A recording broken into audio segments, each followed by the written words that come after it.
Hello students, welcome back to our YouTube channel NCERT learners. और मैं हूं गौरांग और आज के सेशन में हम पढ़ने वाले हैं क्लास 8 साइंस का chapter number 7 teaching the age of adolescence.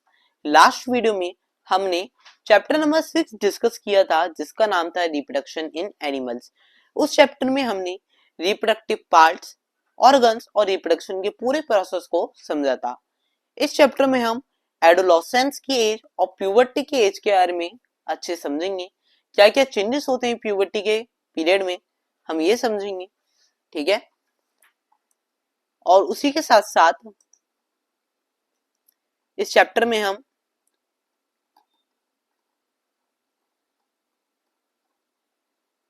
ठीक है उसी के साथ साथ इस चैप्टर में हम एडोलसेंस और प्यूबर्टी के बारे में अच्छे से समझने वाले हैं। तो चलिए शुरुआत करते हैं इसी के साथ हमारे चैप्टर नंबर 7 की, reaching the age of adolescence.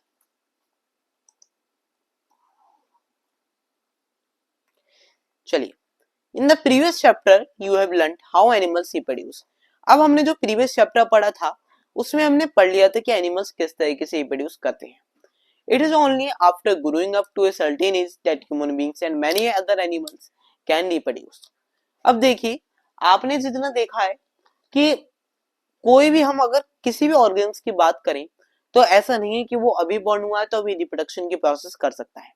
हम ये भी पढ़ चुके हैं, काफी अच्छे से समझ चुके हैं कि ग्रोइंग अप एक नेचुरल प्रोसेस है और जब भी कोई एनिमल या ह्यूमन किसी सर्टेन एज तक ग्रो कर जाता है तभी वो रिप्रोड्यूस कर सकता है।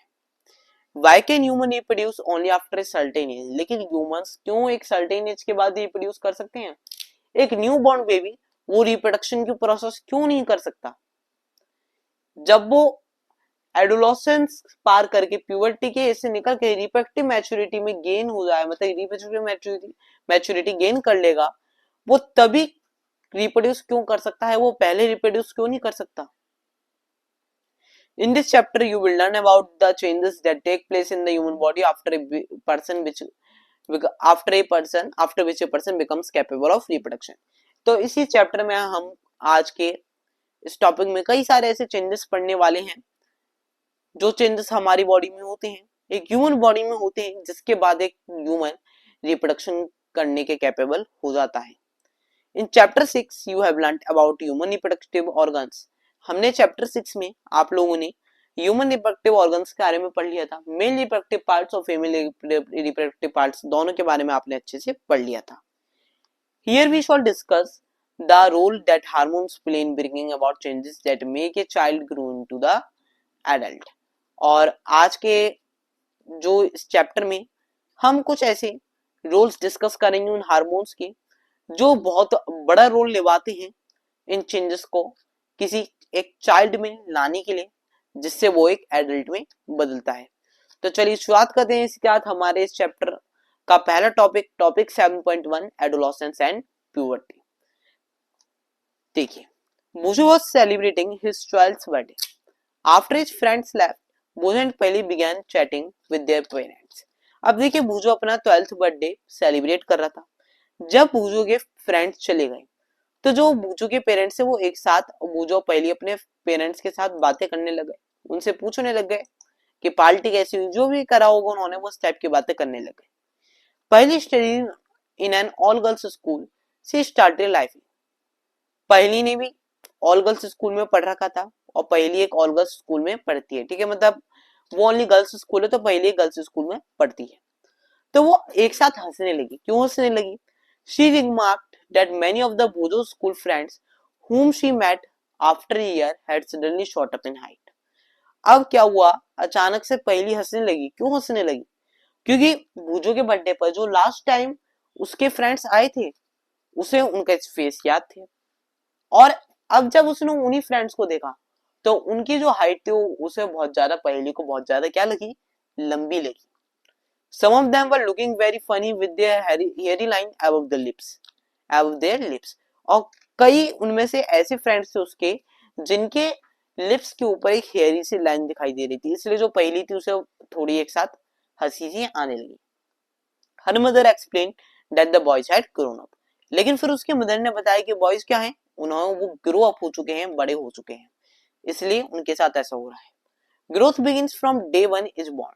अब देखिए ग्रोथ ऐसा नहीं है कि उसी टाइम हो रही है, उसी आपके 13 to 14 एज ऑफ ईयर्स में हो रही है, ऐसा नहीं है। ग्रोथ आपकी शुरू से ही हो रही थी, जब आप फर्स्ट डे बॉर्न हुए तो उसी दिन से ग्रोथ हो रही थी। फर्स्ट डे आपने देखा होगा कितना छोटा सा बेबी होता है, ऐसे ऐसे करके अगर आप उसे 3 मंथ्स बाद मिलते हैं तो उसका जो साइज है वो थोड़ा और बड़ा हो जाता है, उसकी हाइट हल्की सी और बड़ी हो जाती है। जब आप उसे 2 to 3 ईयर्स बाद मिलते हैं, जब वो 3 to 4 ईयर्स का हो जाता है तो उसकी हाइट में और वो और हाइट गेन करता है और बड़ा हो जाता है, वो धीरे करके हमेशा ग्रो होता रहता है। But upon crossing the age of 10 or 11, there is a sudden spurt in growth which becomes noticeable. लेकिन ऐसा क्या है कि जब किसी ने 10 या 11 की एज पार की तो इतना सडन स्प्रट, मतलब इतनी अचानक से तेज वाली ग्रोथ उसमें कैसे हुई जो ज्यादा नोटिसेबल हो गई। The changes taking place in the body are a part of growing up. लेकिन ये जो चेंजेस हो रहे हैं ये ग्रोइंग अप का पार्ट है, ऐसा नहीं है ऐसी हो नहीं। ये जो चेंजेस उनके लिप्स के ऊपर हेयरी लाइन की जितने भी चेंजेस होते हैं इस एज में वो सब एक ग्रोइंग अप का पार्ट होते हैं। They indicate that you are no longer a child but you are on the way to becoming an adult. ये जो चेंजेस होते हैं इस एज में, ये चेंजेस आप बताते हैं कि अब आप चाइल्ड नहीं रहे हैं, अब आप बच्चे नहीं रहे हैं और अब आप उस वे पे आ चुके हैं एक एडल्ट बनने वाले वे पे, मतलब आप एक एडल्ट बनने वाले हैं। ठीक है, अब देखिए बोजू क्या कहता है, wonder how long this period marked by changes in the body will last. अब भाई अब बोजू के मन में एक बात आती है, जो पीरियड है ये कितने टाइम तक रहेगा, कितने टाइम तक ये चेंजेस होते रहेंगे, कब तक होता रहेगा। और ऐसी पहली सोचती है it is a strange period of life when you are neither a child nor an adult. ये बहुत ज्यादा स्ट्रेंज पीरियड होता है, बहुत ज्यादा अलग पीरियड होता है लाइफ का, जिसमें ना ही आप चाइल्ड हैं ना ही एक एडल्ट है। I wonder whether this period between childhood and adulthood had a special name. अब पहली सोचती है कि जैसे हम किसी बच्चे को चाइल्ड बोलते हैं, एक बड़े को एडल्ट बोलते हैं, तो क्या इस बीच के पीरियड को भी नाम को भी इस बीच के पीरियड को भी हमने कोई नाम दिया है?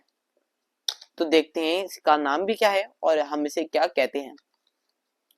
देखिए अब growing up is a natural process. अब देखिए ग्रोइंग अप एक नेचुरल प्रोसेस है, ना ही आप इसे टाल सकते हैं ना ही आप इसे ये कह सकते हैं कि आज ही आप पूरी तरीके से ग्रो हो जाए। ग्रोइंग अप होता रहता है, हर कोई ग्रो करता है, धीरे करके ग्रो होता रहता है। The period of life when the body undergoes changes leading to reproductive maturity is called adolescence. अब देखिए एडोलसेंस क्या है, इस चैप्टर का नाम ही हमारा एडोलसेंस है और जिस टॉपिक हम पढ़ रहे हैं इसका नाम भी एडोलसेंस है। अब सबसे मेन क्वेश्चन आता है एडोलसेंस है क्या, reaching the age of adolescence का मतलब ही क्या है जब आपको एडोलसेंस का मतलब नहीं पता। सो एडोलसेंस कहती हैं एक पीरियड, एक लाइफ का ऐसा पीरियड जब हमारी बॉडी में कई सारे चेंजेस होते हैं। कैसे चेंजेस होते हैं, बहुत सारे अलग टाइप के चेंजेस होते हैं, जिससे क्या होता है आप रिप्रोडक्टिव मैच्योरिटी को गेन कर लेते हैं, आप रिप्रोडक्टिव मैच्योरिटी को गेन कर लेते हैं और रिप्रोडक्शन के कैपेबल हो जाते हैं। उस पूरी एज को हम क्या कहते हैं, एडोलसेंस कहते हैं। ये जनरली आपकी 13 to 19 ईयर्स के आसपास चलती है और 19 ईयर्स के आसपास खत्म हो जाती है। ठीक है, तो एडोलसेंस एक ऐसा टाइम है जब आपकी बॉडी में इस टाइप के कई सारे चेंजेस होते हैं। Adolescence begins around the age of 11 and last up to 18 और 19 ईयर्स ऑफ एज। ये जो एडोलसेंस है ये आपकी एज ऑफ 11 के अराउंड शुरू होती है, स्टार्टिंग में 10 11 या 12 एज के साथ, और कई बार ऐसा होता है कि 12 या 13 एज के आसपास शुरू होती है कई बच्चों में, और ये आपकी 18 to 19 ईयर्स ऑफ एज तक चलती है। ठीक है, कईयों में 17 ईयर्स तक भी, कईयों में मतलब कई स्टूडेंट्स में, कई चिल्ड्रन में ये 17 ईयर्स में भी पूरी हो जाती है, 18 ईयर्स में भी हो जाती है और 19 ईयर्स में भी एडोलसेंस की एज खत्म हो जाती है। Since the period covers the teens 13 to 18 or 19 years of age, adolescents are called teenagers. अब देखिए जो इसमें मेनली जो ईयर्स आते हैं इस एडोलसेंस के पीरियड में वो कौन से आते हैं, 13 आता है आपका, 14 आता है, 15 16 17 18 19। तो इन सभी ईयर्स में लास्ट में क्या आता है, टीन आता है। तो इसलिए जो चिल्ड्रन इस एज से हो रहे होते हैं, इस एज में होते हैं, हम उन्हें क्या कहते हैं, टीनेजर्स भी कह देते हैं, क्योंकि टीन आ रहा है तो हम उन्हें टीनेजर्स भी कह देते हैं, टीन और एजर्स। इन गर्ल्स एडोलसेंस में बिगिन ईयर और 2 year earlier than in boys. लेकिन गर्ल्स में अगर हम बात करें जो एडोलसेंस का जो पीरियड है वो बॉयज में से 1 या 2 साल पहले शुरू हो जाता है। Also the period of adolescence varies from person to person. और जो एडोलेसेंस का पीरियड होता है ये हर पर्सन में वेरी भी करता है। मैंने आपको बताया था कुछ में 11 को होती है, कुछ में 12 को होती है, कुछ में 13 को होती है, और कुछ में ऐसा भी होता है कि 14 ईयर्स ऑफ एज पहुंचने के बाद एडोलेसेंस का पीरियड शुरू होता है। The human body undergoes several changes during adolescence. These changes mark the onset of puberty. The most important change which marks puberty is that boys and girls become capable of reproduction. अब देखिए, जो human body है जितने भी changes में से होते निकलते हैं एडोलेसेंस के लिए, इन सब चेंजेस से किसकी शुरुआत होती है? प्यूबर्टी की शुरुआत होती है। किसकी शुरुआत होती है? प्यूबर्टी की शुरुआत होती है। ठीक है, अब देखिए ह्यूमन बॉडी जो है उसमें कई सारे चेंजेस होते रहते हैं, लेकिन जो चेंजेस एडोलेसेंस में होते हैं, जो रिप्रोडक्टिव मैच्योरिटी को गेन करवाते हैं, वो ही चेंजेस प्यूबर्टी का क्या करते हैं? ऑनसेट शुरू करते हैं। ठीक है, एडोलेसेंस के पीरियड में भी चेंजेस हो रहे हैं। ऐसा नहीं है कि आप 13 ईयर्स के हो गए तो आप एडोलेसेंट में बदल गए, लेकिन जब रिप्रोडक्शन मैच्योरिटी गेन करवाने वाले चेंजेस शुरुआत होंगी, उनकी शुरुआत होगी, उन चेंजेस की शुरुआत होती है, हम क्या कहते हैं? आप प्यूबर्टी वाली एज में एंटर कर गए हैं। The most important change which marks the puberty is that boys and girls become capable of reproduction. सबसे ज्यादा बड़ा चेंज यही होता है प्यूबर्टी के पीरियड में कि जो बॉयज और गर्ल्स हैं वो रिप्रोडक्शन के कैपेबल हो जाते हैं। Puberty ends when A adolescent reaches reproductive maturity. अब प्यूबर्टी भी एंड हो जाती है जब कोई भी एडोलेसेंट रिप्रोडक्टिव मैच्योरिटी गेन कर लेता है। अब देखिए पहले वो जो फिर कुछ सोचते हैं। Paheli and Buju realized that the certain increase in height and the hairy line above the lips and voice were the signs of adolescence. अब वो समझ जाते हैं दोनों ही कि उनके लिप्स के ऊपर हेयरी लाइन और उनकी इंक्रीजिंग हाइट एक साथ होना, ये सब क्या है? एडोलेसेंस का पार्ट है। They wanted to know more about the other changes at puberty. अब वो कुछ और ऐसे चेंजेस भी जानना आते हैं जो प्यूबर्टी के एज में होते हैं। तो चलिए उन चेंजेस को भी हम पढ़ लेते हैं इस टॉपिक 7.2 में, चेंजेस एट प्यूबर्टी। अब प्यूबर्टी के पीरियड में हमारे कौन कौन से चेंजेस होते हैं इन्हें भी देख लेते हैं। तो सबसे इंपॉर्टेंट और सबसे दिखाई देने वाला और सबसे पहला चेंज है आपका इंक्रीज इन हाइट। सबसे मेन चेंज जो आपको दिखाई देता है वो होता है increase in height. The most conspicuous change during the puberty is the sudden increase in height. सबसे कॉन्स्पिशियस चेंज जो होता है आपकी बॉडी में वो होता है इंक्रीज इन हाइट। एक साथ ही आपकी हाइट इंक्रीज होने लगती है suddenly. At this time, the long bones, that is the bones of arms and legs, elongate and makes a person tall. इस टाइम पे जो आपके बोन्स हैं, लंबी लंबी बोन्स, वो क्या करती हैं? आर्म्स और लेग्स के ऐसे बोन्स कहते हैं हम, वो इलोंग होना शुरू हो जाती हैं, लंबी होना शुरू हो जाती हैं और पर्सन को क्या बना देती हैं? एक बहुत ही लंबा पर्सन बना देती हैं। अब आपको एक्टिविटी 7.1 दी गई है, इसे पढ़ लेते हैं। The following chart gives the average rate of growth in height of boys and girls with age. अब देखिए आपको ये चार्ट दिखाया गया है। ये चार्ट आपको एवरेज दिखाता है कि आपकी जो हाइट है वो इस एज पर आपकी इतनी हाइट एवरेजली ग्रो कर चुकी होगी। ठीक है, ये कोई कंफर्म रिजल्ट्स नहीं है, आप नहीं कह सकते कि रिजल्ट्स आपको कंफर्म मिलेंगे, लेकिन अराउंड ये ज्यादा कई बार सही भी निकलते हैं, मैनी टाइम्स ये सही भी निकलते हैं। सो आप इसे एवरेज मानकर इसे आप ट्राई कर सकते हैं। These figures in column 2 and 3 give the percentage of height when a person reached at the given age in column 1. अब ये जो आपको कॉलम 2 और 3 में दिए गए हैं, ये बॉयज और गर्ल्स में दोनों में अलग अलग एज के परसेंटेज है आपकी एज के हिसाब से। जैसे कि मान लीजिए अगर आप 8 इयर्स की हैं तो जो आपकी हाइट है वो 72% बॉयज हैं अगर आप तो ग्रो कर चुकी है। अगर आप गर्ल्स हैं तो आपकी हाइट 77% ग्रो कर चुकी है। ठीक है, आप इससे कैलकुलेट कर सकते हैं कि आपकी फुल हाइट क्या होगी। For example, by the age of 11, a boy has reached 81% of his probable full height, while a girl has reached 88% of her full height. ऐसी अगर हम बात करें देखिए 11 एज की, तो जो बॉयज हैं उन्हें वो क्या करेंगे? 81% अपनी हाइट को गेन कर लेंगे इस टाइम में, और अगर हम गर्ल्स में बात करें तो गर्ल्स 88% अपनी हाइट गेन कर लेंगी। ठीक है, अपनी फुल हाइट की। These figures are only representative and there may be individual variations. और लेकिन ये जो फिगर्स हैं ओनली रिप्रेजेंटेटिव है, इन्हें आप कंफर्म नहीं कह सकते और इनमें कई सारे वेरिएशंस भी आ सकते हैं। Use the table for your friends and work out how tall they are likely to be. आप इस टेबल को यूज कर सकते हैं मेरे फ्रेंड्स की हाइट नापने के लिए, अपनी हाइट नापने के लिए जो आपकी फुल हाइट होगी आगे चल के, और इस टेबल से आप जिसकी भी हाइट चाहे आप उसे नाप सकते हैं। Find out who is likely to be tallest and who might be shortest in your class. आप इस एक्टिविटी को फॉलो करके आप अपनी क्लास में टॉलेस्ट पर्सन और शॉर्टेस्ट पर्सन को भी फाइंड आउट कर सकते हैं। ठीक है, तो देखिए टेबल यही है आपका। यहाँ पे आपको परसेंटेज ऑफ फ्लाइट दिखाई गई है। अगर आप 9 इयर्स के हैं तो आप बॉयज में हाइट 75% आपकी ग्रो कर चुकी है। अब जो आपकी हाइट है, टोटल हाइट आपकी 25% और ग्रो करेगी। गर्ल्स हैं तो 81% आपकी हाइट ग्रो कर चुकी है, और अब आपकी जो हाइट है वो कितनी ग्रो करेगी, 19% और ग्रो करेगी। अब देखिए आपको यहाँ पे एक फॉर्मूला भी बताया कि आपको अपनी फुल हाइट कैलकुलेट करनी है, तो कैसे करेंगे। सो आप अपनी फुल हाइट को कैलकुलेट कर सकते हैं इस फॉर्मूले की मदद से। सेंटीमीटर ध्यान रखिएगा, लेकिन आप जो भी यूनिट यूज करें वो आपकी सेंटीमीटर में ही आएगी और सेंटीमीटर में आपकी फुल हाइट निकल के आएगी।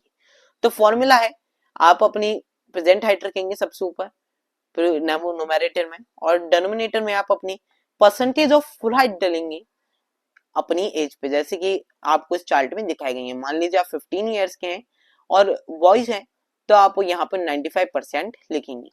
फिर आप इंटू 100 करेंगे और आपकी जो फुल हाइट है वो आपको दिखा देगा। ये देखिए आपको एग्जाम्पल भी बताया गया है यहाँ पे। A boy is 9 years old and 120 centimetre tall. एक लड़का जो 9 इयर्स ओल्ड और 120 सेंटीमीटर टॉल है, at the end of growth period he is likely to be, कितना होगी, देखिए कितने इयर्स का है वो, 9 इयर्स ओल्ड और 120 सेंटीमीटर लॉन्ग है। तो 9 इयर्स पर बॉयज की हाइट क्या रहती है, 75% ग्रो कर चुकी होती है। तो हम क्या रखेंगे, प्रेजेंट हाइट क्या है उसकी 120, तो 120 अपॉन 75%। ठीक है, तो 75 रखेंगे आप यहाँ पे और इंटू 100 करेंगे। तो जब आप इसे सॉल्व करेंगे तो आपका आंसर आएगा 160 सेंटीमीटर। तो जो बॉय है वो, उसके चांस हैं कि वो 160 सेंटीमीटर लंबा हो सकता है। ठीक है, अब देखिए आपको यहाँ पे एक एक्टिविटी 7.2 दिखाई गई है, इसे भी पढ़ लेते हैं, उसके बाद हम आगे बढ़ेंगे। चलिए, user data given in activity 7.1 to draw a graph. अब आपको ये जो एक्टिविटी 7.1 में जो डेटा दिया था टेबल में, अब आप इससे एक ग्राफ बनाइए। Take age on the X axis and percentage of growth in height on the Y axis. और जो ग्रोथ की परसेंटेज है आप उसे वाई एक्सिस पर रखिएगा, और जो एज है आप उसे एक्स एक्सिस पे रखिएगा। हाईलाइट द पॉइंट रिप्रेजेंटिंग और एज ऑन द ग्राफ। फिर आपकी जो एज है आप उससे अपनी हाइट को हाईलाइट करेंगे वहां पे, और फिर आप उसी की मदद से अपनी परसेंटेज निकालेंगे हाइट की जितनी आप रीच कर चुके हैं। Calculative height you might eventually reach, और फिर आप अपनी हाइट कैलकुलेट करेंगे जो आप आगे चल के रीच करने वाले होंगे। और फिर आप अपने इस ग्राफ को अपने इस वाले ग्राफ से जो आपको यहाँ पे दिखाया गया है आपकी बुक में, आप इससे भी उसे मैच कर सकते हैं। ठीक है, तो देखिए आप यहाँ पे आपको एक्स एक्सिस पे एज बताई गई है और वाई एक्सिस पर परसेंटेज ऑफ फुल हाइट बताई गई है। तो आप इससे भी अपनी हाइट को मेजर करने में, फुल हाइट को मेजर करने में आपको उससे भी हेल्प मिल सकती है। ठीक है, आगे बढ़ते हैं। Initially girls grow faster than boys, but why the about 18 years of age both reach their maximum height। लेकिन देखिए स्टार्टिंग में गर्ल्स क्या है, जो गर्ल्स होती हैं वो फास्टर ग्रो करती हैं बॉयज से। क्यों ग्रो करती हैं फास्टर, उसका भी रीजन है, बताता हूँ मैं। क्योंकि गर्ल्स में भी आपने यहाँ पहले टॉपिक में पढ़ा था कि गर्ल्स में जो प्यूबर्टी का टाइम है और एडोलेसेंस का पीरियड 1 या 2 ईयर पहले शुरू होता है। 1 या 2 ईयर पहले शुरू होने के से क्या होता है, उनकी हाइट में इंक्रीज भी पहले से आना शुरू हो जाता है। अगर आप इस टेबल में देखें तो बॉयज की हाइट 72% ग्रो करी थी 8 ईयर्स के एज पर, लेकिन गर्ल्स में 77% ग्रो कर चुकी है। ऐसे इसलिए है क्योंकि जो गर्ल्स में प्यूबर्टी का टाइम है वो 1 या 2 ईयर्स पहले आता है बॉयज से, तो जो उनकी हाइट है वो भी स्टार्टिंग में पहले ग्रो कर रही होती है। लेकिन जब दोनों ही 18 ईयर्स के एज तक पहुंचते हैं तो दोनों ही 18 ईयर्स के एज तक अपनी मैक्सिमम हाइट तक पहुंच जाते हैं। गर्ल्स की हाइट अगर हम बात करें तो आपको इस टेबल के अकॉर्डिंग 17 ईयर्स ऑफ एज तक गर्ल्स अपनी 100% मैक्सिमम हाइट तक पहुंच जाती हैं, तो उसके 1 साल बाद ही बॉयज भी अपनी मैक्सिमम हाइट पे पहुंच जाते हैं।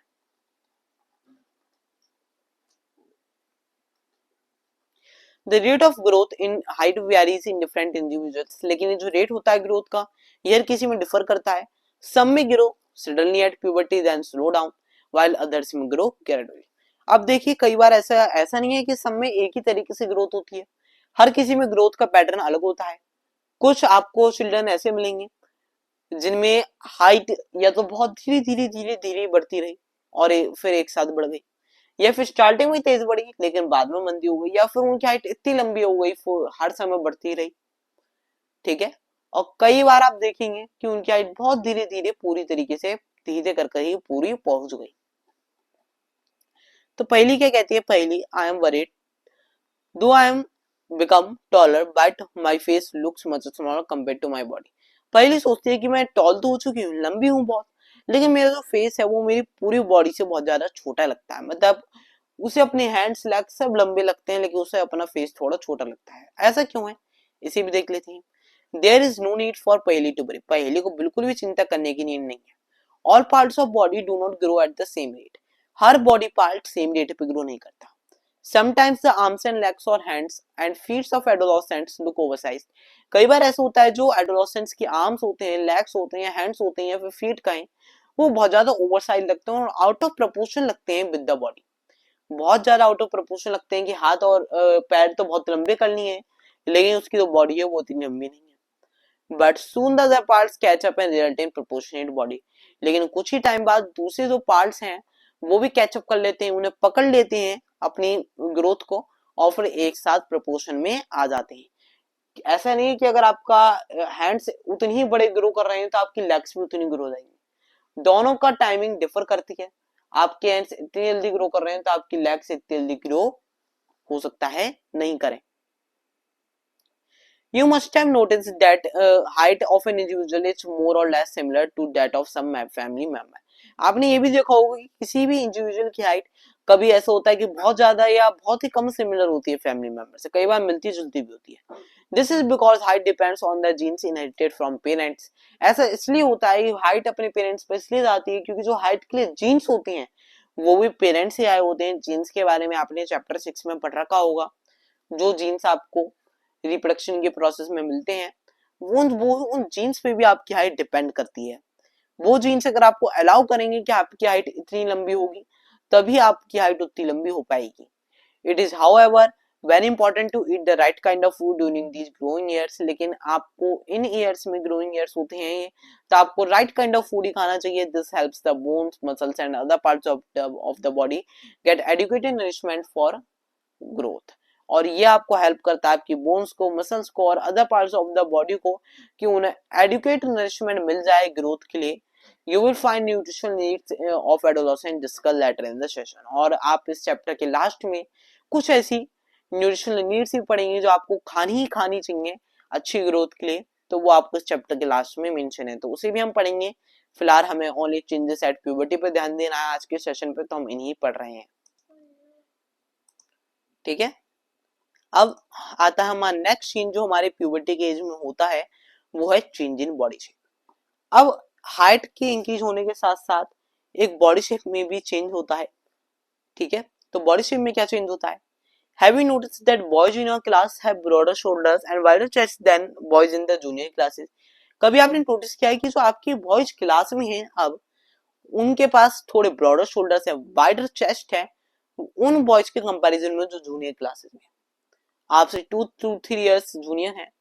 उन बॉयज के कंपैरिजन में आपको क्या ऐसा लगता है कि जो आपकी क्लास में बॉयज हैं उनके पास वाइडर चेस्ट है, ब्रॉडर शोल्डर्स हैं? कभी आपने देखा है? तो देखा है आपने कभी? This is because they have entered the age of puberty when shoulders generally broaden as a result of growth. ऐसा इसलिए है, उसका भी रीजन है क्योंकि जो बॉयज हैं वो प्यूबर्टी के एज में आ चुके हैं और उस प्यूबर्टी के एज में आने की वजह से जो उनके शोल्डर्स हैं वो ब्रॉड हो रहे हैं ग्रोथ के रिजल्ट में, जिससे हो रही है उनकी ग्रोथ हो रही है। अगर हम गर्ल्स में बात करें तो गर्ल्स में भी ग्रोथ हो रही है। In girls the region below the waist become wider. अगर हम गर्ल्स में बात करें तो वेस्ट के बिलो वाले रीजन वो वाइड होता है प्यूबर्टी के एज में। In boys the muscles of the body grow more prominently than in the girls. और अगर हम बॉयज में बात करें तो बॉयज में जो मसल्स होती हैं उनके वो ज्यादा प्रोमिनेंटली ग्रो करती हैं गर्ल्स के कंपैरिजन में। There's changes occurring adolescents boys and girls are different. इसलिए जो चेंजेस एडोलेसेंट्स बॉयज और गर्ल्स में होते हैं वो दोनों ही डिफरेंट होते हैं। अब आता है हमारा next change, voice change. Puberty की एज में एक चेंज बहुत होता है, वॉइस चेंज, जो वो भी बहुत ज्यादा नोटिसेबल चेंज होता है, ये वॉइस चेंज भी बहुत ज्यादा नोटिसेबल हो जाता है। सो वॉइस चेंज में क्या होता है, did you notice that sometimes the voice of some of the boys in your class cracks, कभी आपने देखा है कि जो आपकी क्लास में बॉयज हैं उनकी कई बार बात क्रैक करती है, मतलब कभी आपने देखा होगा थोड़ी फट सी आती है या फिर भारी सी हो रही है उनकी आवाज। At puberty the voice box और the larynx acts begins to grow. अब अगर हम प्यूबर्टी के एज में बात करें तो जो वॉइस बॉक्स है वो ग्रो करना शुरू कर देता है, ऐसे और पार्ट्स बॉडी के ग्रो कर रहे हैं, ऐसे ही प्यूबर्टी के एज में वॉइस बॉक्स भी ग्रो करना शुरू कर देता है। Voice develop larger voice boxes, the growing voice box can be seen as a protruding part of the throat called Adam's apple. अब देखिए वॉइस क्या करती हैं, गर्ल्स के कंपैरिजन में जो बॉयज का वॉइस बॉक्स होता है वो लार्ज होता है। मैंने बताया कि जो प्यूबर्टी के एज पे जो वॉइस बॉक्स है वो भी ग्रो होना शुरू हो जाता है। अब गर्ल्स में अगर हम बात करें तो ये वॉइस बॉक्स इतना ग्रो नहीं करता जितना बॉयज में ग्रो कर जाता है। अगर आप देखेंगे जो बॉयज एडोलेसेंस के एज में है या पार करने वाली हैं, उनके आपको थ्रॉट में गले के आगे हल्का सा बहुत ज्यादा उभरा हुआ सा पार्ट दिखता होगा, जो उनके ऊपर आपको पहले नहीं दिखता होगा। वो जो प्रोट्रूडिंग पार्ट है वो क्या है, वो उनका एडम्स एप्पल। एडम्स एप्पल का मतलब ऐसे यहाँ पे कुछ नहीं है, जो वॉइस बॉक्स है वो, और वॉइस बॉक्स जब इस तरीके से ग्रो हो जाता है वॉइस में तो हम उसे एडम्स एप्पल कहते हैं। एडम्स एप्पल ऐसा नहीं है कि यहाँ पे एक एप्पल है, या एडम्स एप्पल उस वॉइस बॉक्स का नाम है जो एडोलेसेंस बॉयज में ग्रो हो जाता है। In girls the voice box is hardly visible from outside because of its small size, लेकिन गर्ल्स में इतना ग्रो नहीं करता एडम्स एप्पल, नहीं होता उनमें, और जो वॉइस बॉक्स है वो इतना ग्रो नहीं करता, तो वो हार्डली विजिबल होता है आउटसाइड से। Generally girls have a high pitched voice where boys have a deep voice. इस स्मॉल साइज और बिग साइज के डिफरेंस की वजह से गर्ल्स के पास क्या होती है, हाई पिच्ड वॉइस होती है, और बॉयज के पास डीप वॉइस होती है। In adolescents, boys, sometimes the muscles of the growing voice box go out of control and the voice becomes hoarse. और कई बार ऐसा होता है कि जो वॉइस है बॉयज की वो इतनी ज्यादा वो जैसे हम हिंदी में बोल देते हैं ना फटावास, इस तरीके की भारी वॉइस हो जाती है उनकी, इतनी लो पिच वॉइस हो जाती है। कब हो जाती है, कई बार उनका जो एडम्स एप्पल है मतलब जो वॉइस बॉक्स है वो बहुत ज्यादा ग्रो कर जाता है। This state may remain for a few days or weeks after which the voice becomes normal। लेकिन ये जो दिक्कत होती है ये कुछ ही समय के लिए होती है, उसके बाद ये जो वॉइस ऑक्सी अपनी नॉर्मल बॉडी के साथ प्रोपोर्शनेट हो जाता है और आपके पास वापस सही हो जाती है। आप देखिए एडम्स एप्पल को इस तरीके से देख सकते हैं ग्रोइंग अप बॉय में। Many of my classmates have a hoarse voice now I know why। अब वो जो कहता है कि कई सारे जो मेरे क्लासमेट्स हैं उनके जो आवाज है फट हल्की हल्की वैसी बात है, मतलब भारी सी हो चुकी है, उनके पास हॉर्स वॉइस हो चुकी है, और अब वो जो समझ चुका है ऐसा क्यों है। ठीक है, अब हमारा एक चेंज और होता है इस प्यूबर्टी एज में, वो है increase activity of sweat and sebaceous glands. अब इसी समय जो स्वेट और सेबेशियस ग्लैंड है उनकी भी एक्टिविटी इंक्रीज हो जाती है। During puberty the secretion of sweat glands, sebaceous glands जिसे हम ऑयल ग्लैंड्स भी कहते हैं, वो इंक्रीज हो जाता है। इस समय क्या होता है, जो सेक्रेशन होता है, जो स्वेट ग्लैंड्स और सेबेशियस ग्लैंड्स सेक्रेट कर रहे होते हैं ऑयल्स को, उनका जो मात्रा होती है उनके सेक्रेट करने की, उनकी जो अमाउंट होती है सेक्रेट करने की वो बढ़ जाती है। Many young people get acne and pimples on the face at this time during the increased activity of glands in the skin। और इनकी इंक्रीज एक्टिविटी की वजह से कई जो यंग पीपल होते हैं, स्पेशली आपकी एज के, एडोलेसेंस की एज के और एडोलेसेंस से और 2 to 3 इयर्स बाद की भी, उनके फेस पर एक्ने और पिंपल्स आ जाते हैं। और क्यों आ जाते हैं, क्योंकि इनकी जो एक्टिविटी है वो बढ़ जाती है। अब नेक्स्ट चेंज पे जाने से पहले हम ये छोटी सी फैक्ट बॉक्स भी पढ़ लेते हैं, उसके बाद हम नेक्स्ट चेंज पे पहुंचेंगे। So a few glands such as salt glands, oil glands and salivary glands release their secretion through ducts. आपने सॉल्ट ग्लैंड्स, ऑयल ग्लैंड्स और सैलिवरी ग्लैंड्स के बारे में पहले ही पढ़ रखा है, तो मुझे बताने की नीड नहीं है। ये अपने सेक्रेशंस को डक्ट्स के थ्रू क्या करते हैं, रिलीज करते हैं। डक्ट्स क्या होते हैं, छोटे छोटे से, आप इसे कह सकते हैं पाइप लाइक से होते हैं, जिनमें से जो ये जो ग्लैंड्स है अपने सेक्रेशंस को सेक्रेट करते हैं। लेकिन अगर हम भाई एंडोक्राइन ग्लैंड्स की बात करें, release hormones directly into the blood stream. Endocrine glands क्या करते हैं, वो हार्मोन्स रिलीज करती हैं। ठीक है, पहली बात तो जो ये जो हार्मोन्स, ये जो आपने sweat glands, oil glands, salivary glands पढ़े, इन्हें हम क्या कहते हैं? एक्सोक्राइन ग्लैंड्स कहते हैं। क्या कहते हैं? एक्सोक्राइन ग्लैंड्स कहते हैं। ये जो ग्लैंड्स हैं ये हार्मोन्स रिलीज नहीं करते, लेकिन अगर हम एंडोक्राइन ग्लैंड्स की बात करें, वो अपने हार्मोन्स रिलीज करते हैं और उन हार्मोन्स को डायरेक्ट ब्लड स्ट्रीम में जाकर रिलीज कर देते हैं। उन्हें किसी भी डक्ट की नीड नहीं होती, किसी नर्व की नीड नहीं होती, वो डायरेक्ट ब्लड स्ट्रीम में क्या कर देते हैं? हार्मोन को रिलीज कर देते हैं। So they are also term ductless glands, और इसलिए हम उन ग्लैंड्स को क्या कहते हैं? डकलेट्स ग्लैंड्स भी बोलते हैं, क्योंकि डक्ट के बिना काम करते हैं। ठीक है, अब आता है हमारा नेक्स्ट चेंज प्यूबर्टी के एज में, जिसे हम बोलते हैं डेवलपमेंट ऑफ सेक्स ऑर्गन्स। इसी टाइम में सेक्स ऑर्गन्स का भी डेवलपमेंट शुरू हो जाता है। ठीक है, ठीक है, तो इसी टाइम में जो डेवलपमेंट होता है वो सेक्स ऑर्गन्स का भी डेवलपमेंट होना शुरू हो जाता है। Look at the figure 6.1 and 6.3 of the previous lesson which shows the sex organs of humans. आपने जो चैप्टर 6 में पढ़ा था रिप्रोडक्शन एनिमल्स, उसमें आपको फिगर भी दिखाई थी 6.1 और 6.3 सेक्स ऑर्गन्स की ह्यूमंस में, तो आप उसे दोबारा देखिए जाके। At puberty male sex organs जैसे कि testis and ovaries develop completely. अब प्यूबर्टी के एज में जैसे कि मेल सेक्स ऑर्गन्स जो होते हैं, जैसे कि टेस्टिस का या पीनस का है, वो क्या करते हैं? वो पूरी तरीके से डेवलप होना शुरू हो जाती हैं, पूरी तरीके से डेवलप हो जाती हैं कुछ ही टाइम में। The testes also begin to produce sperms, और इसी टाइम में जो टेस्टिस हैं वो भी स्पर्म्स को स्टार्ट कर देती हैं प्रोड्यूस करना। In girls the ovaries enlarge and eggs begin to mature, और अगर हम गर्ल्स में बात करें तो जो एग्स हैं वो मैच्योर होने लग जाते हैं और ओवरीज इनलार्ज हो जाती हैं और एग्स मैच्योर होने लग जाते हैं। Also the ovaries start releasing mature egg, और थोड़े टाइम बाद ही जो ओवरीज है वो भी एग्स को रिलीज करना शुरू कर देती हैं, जो एग्स मैच्योर हो चुके होते हैं। तो इसी टाइम में आपके जो सेक्स ऑर्गन्स है वो भी डेवलप होने लग जाते हैं। ठीक है, अब आता है हमारा नेक्स्ट चेंज जो प्यूबर्टी के एज में होता है, वो है reaching mental, intellectual and emotional maturity. अब देखिए, इसी एज में आप मेंटली और इंटेलेक्चुअलिटी और इमोशनली भी मैच्योरिटी गेन कर लेते हैं।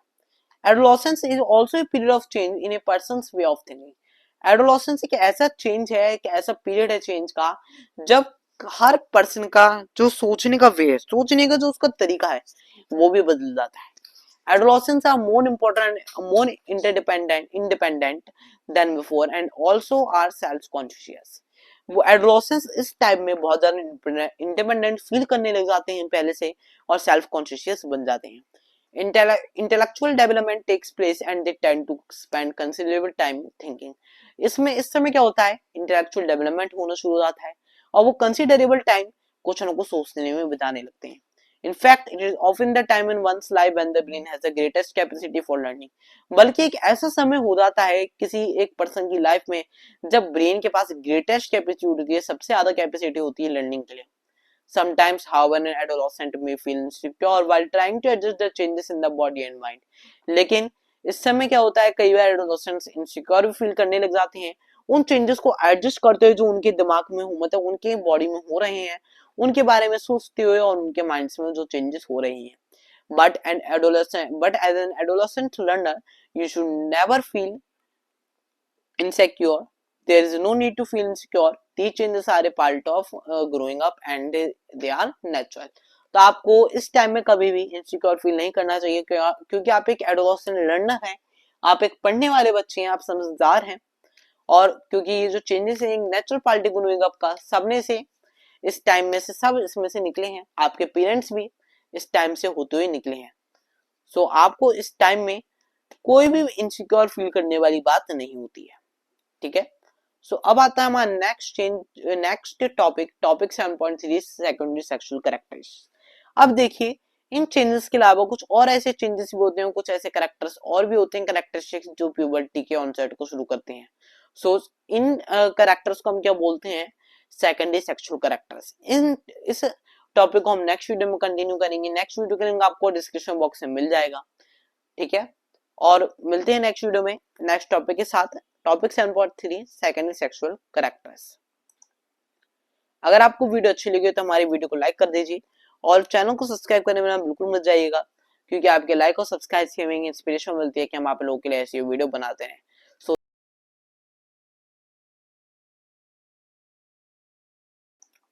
Thank you for watching our video, have a nice day.